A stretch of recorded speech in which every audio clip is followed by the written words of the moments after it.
오늘은 성경적 재정에 관한 이제 부록편으로서 21세기 미래사회에 관해서 살펴보도록 하겠습니다.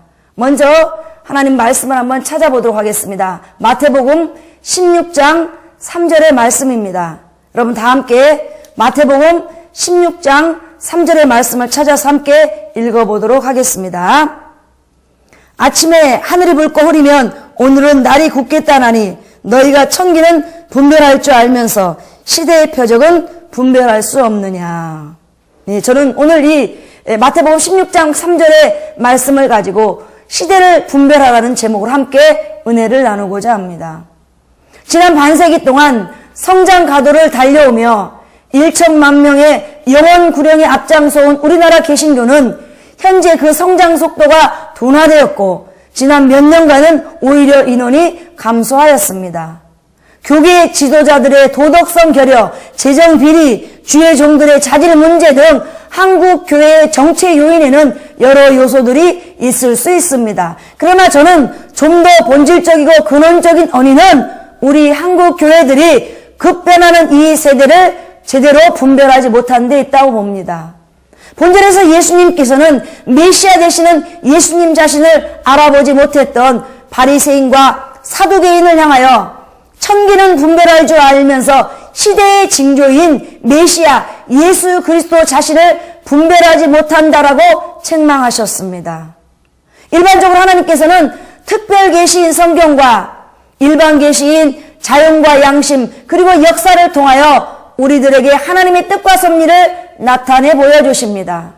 그런데 바리새인과 사두개인과는 반대로 만약 예수 그리스도를 구주로 영접한 사람들이 역사를 통한 하나님의 뜻과 섭리를 깨닫지 못한다면 이는 2000년 전에 예수님을 분별하지 못했던 바리새인이나 사두개인과 똑같은 그런 우를 범하게 될 것입니다.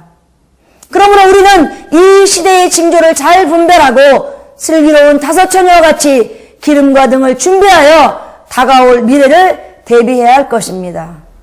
그런다면 앞으로 펼쳐질 21세기는 어떤 시대가 도래해야 할까요? 첫째, 21세기는 여성의 시대가 될 것입니다. 아르헨티나, 브라질, 칠레, 라이베리아, 말라위의 대통령, 그리고 의원 내각제인 독일과 덴마크의 총리, 이들의 공통점은 모두 여성이라는 것입니다. 이는 21세기가 여성의 시대가 되어가고 있음을 보여주는 시대의 징조입니다. 우리나라의 경우에도 2006년도 헌정사상 첫 여성 총리가 탄생했고 급기야 2013년도에는 첫 여성 대통령이 탄생하였는데 이는 이러한 시대적 징조들을 더욱더 뚜렷이 보여주고 있습니다. 더욱 놀라운 사실은 사우디 같은 폐쇄적인 사회에서도 2009년도에는 첫 여성 장관이 배출되었는데 이것은 21세기가 여성의 시대가 될 것을 보여주시는 하나님의 확실한 섭리인 것입니다. 만일 한국교회가 여성에 대하여 사우디아라비아보다도 더욱더 폐쇄적인 정책을 펴간다면 이것은 시대의 역사를 통하여 나타나는 하나님의 뜻을 역행하는 것이 될 것입니다. 성경 창세기에서 시작된 아담과 하와의 남녀평등 동등권은 우리나라의 유교 문화에서 비롯된 남존 여비 사상과 결합되어 비성경적인 형태로 한국 교회의 고차가 되었습니다. 남자가 여자의 머리가 된다는 에베소서 5장 23절의 말씀은 기능적인 면에서 역할 분담 내지는 그 차이점을 이야기하고 있는 것이지 결코 남녀 간의 종속 관계를 나타내는 것은 아닙니다. 현재 우리 사회 전반에 여성의 활동이 향상되고는 있지만 여전히 여성이 가진 잠재력에 비하면 미약한 수준입니다. 여성의 존재가 미미하고 남성 위주로 된 구약시대에도 하나님께서는 여성의 권리를 법적으로 보장해 주었습니다. 하나님께서는 출애기 21장 7절로 11절에서 첩으로 팔려간 여종이 주인으로부터 미움을 받을 경우에 그 몸값에 해당되는 보험을 내야 하는데 그 방법은 첫째, 외국인에게는 팔지 못하고 둘째, 자신의 아들에게 첩으로 주거나 셋째, 아들로부터 버림을 받으면 그녀의 생계를 보호해 주어야 하며 넷째, 이 세 조건이 하나도 충족되지 않았을 경우에 자유인으로 해방시켜주라고 말씀하셨습니다. 이 말씀에서 하나님은 비천한 신분인 여성 노예들의 인권까지도 보장받도록 해주셨습니다.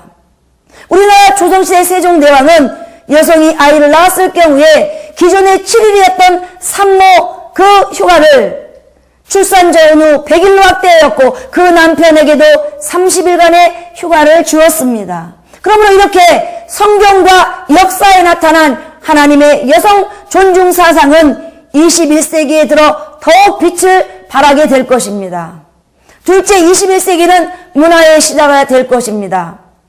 로마 제국시대 부호요 정치가로서 예술가를 활발히 지원했던 마에 케세나의 그 이름에서 유래된 메세나란 본래는 문화 및 예술 분야에 대한 기업의 지원을 의미했으나 점차로 스포츠 분야 및 기업의 사회적 책임이 강조되면서 그 의미가 확장되어 가고 있는 추세입니다.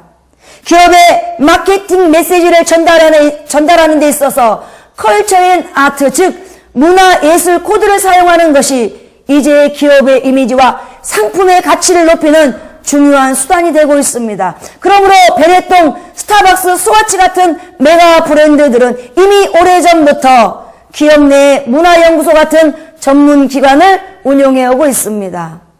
우리나라의 경우 일찍이 백범 김구 선생님은 1947년에 작성된 나의 소원이라는 글에서 문화의 중요성에 대해서 다음과 같이 역설한 바 있습니다. 나는 우리나라가 세계에서 가장 아름다운 나라가 되기를 원한다. 가장 부강한 나라가 되기를 원하는 것은 아니다. 내가 남이 침략에 가슴이 아팠으니 내 나라가 남을 침략하는 것을 원치 않는다. 오직 한없이 가지고 싶은 것은 높은 문화의 힘이다. 문화의 힘은 우리를 행복되게 하고 나아가서 남에게 행복을 주기 때문이다. 인류가 현재 불행한 근본이는 인의가 부족하고 자비가 부족하고 사랑이 부족하기 때문이다. 인류의 이 정신을 배양하는 것은 오직 문화이다. 나는 우리나라가 남의 것을 모방하는 나라가 되지 말고 이러한 높고 새로운 문화의 근원이 되고 목표가 되고 모범이 되기를 원한다. 그래서 진정한 세계의 평화가 우리나라에서 우리나라로 말미암아 세계에 실현되기를 원한다. 예, 참으로 미래 예언적 사상이 담긴 아름다운 글이라고 할 수 있을 것입니다.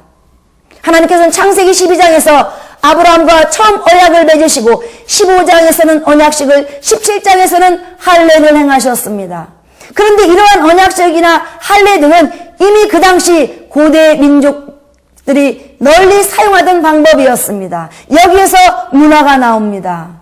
약속을 꼭 지키겠다는 것을 아브라함에게 이해시키기 위하여 하나님께서는 이미 그 시대 사람들이 널리 사용하던 행동 방식, 즉 문화를 차용하신 것입니다. 즉 하나님은 문화를 통하여 우리 인간들과 소통하신다는 것입니다.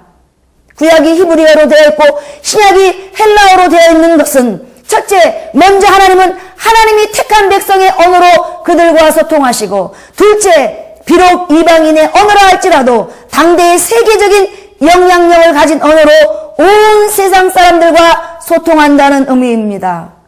그러므로 현 21세기에 하나님께서는 첫째, 한글로 된 성경으로 우리 한민족과 소통하시고, 둘째, 전 세계 사람들의 공통어인 영어로 온 세상 사람들과 소통하십니다. 우리가 히브리어나 헬라어를 모르는데 하나님께서 굳이 우리가 깨닫지 못하는 언어로 소통하지 않습니다. 그러므로 한국 사람은 먼저 한글로 된 성경 열심히 읽으시기 바랍니다. 다만 우리말 성경이나 영어로 된 그 성경으로 이해가 안 될 때 그때는 히브리어나 헬라 원문을 찾아보시면 됩니다. 이렇듯 하나님은 인간의 문화, 특별히 이방인의 문화까지도 사용하시는 것을 볼 때 한국교회는 더욱더 적극적으로 지역사회의 문화적 영역에 기여해야 할 것입니다.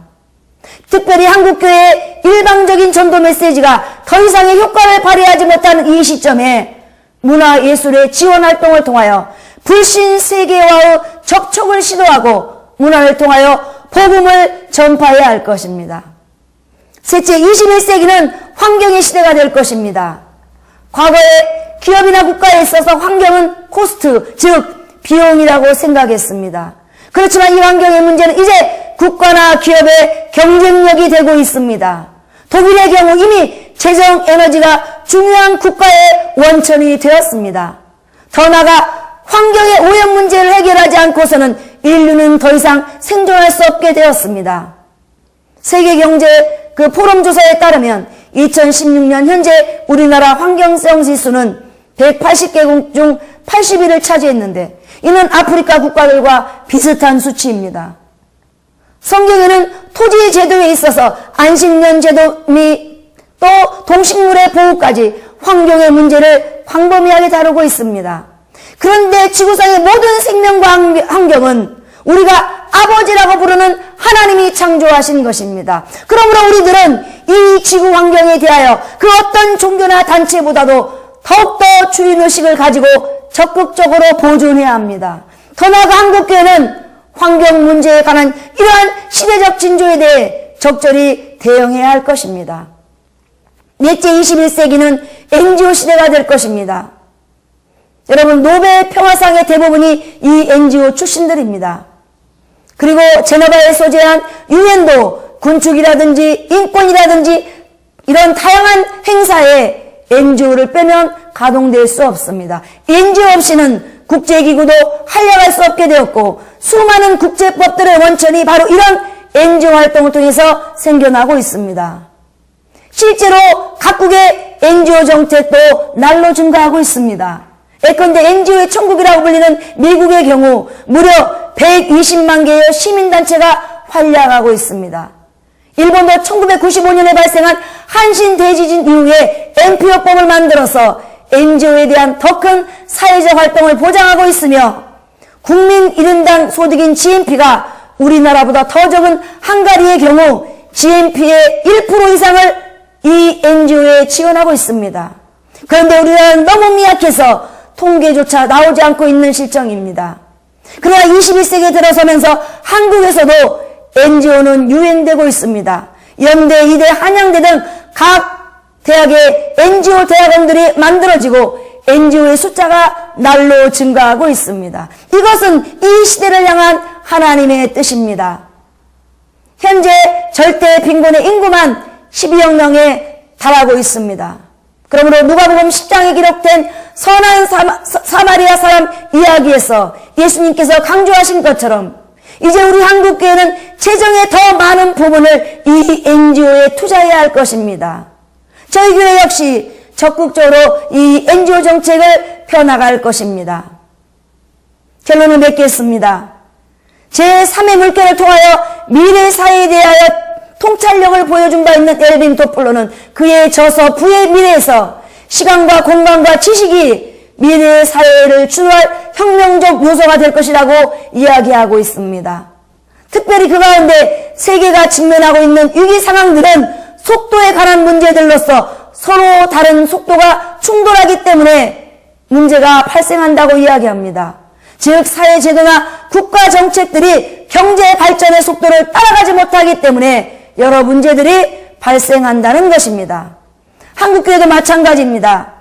빠르게 변화되고 있는 이 시대의 징조를 깨닫지 못하고 과거 20세기를 이끌어왔던 제도 속에만 계속 머물러 있다면 우리 한국교회는 정체 내지는 감소의 늪에서 벗어나지 못할 것입니다. 그러므로 이러한 미래사회의 핵심 요소인 여성과 문화와 환경과 NGO의 시대적 징조를 통한 하나님의 뜻과 섭리를 분별하여 다가올 21세기를 준비하는 저와 여러분이 되시기를 주의 이름으로 축원합니다.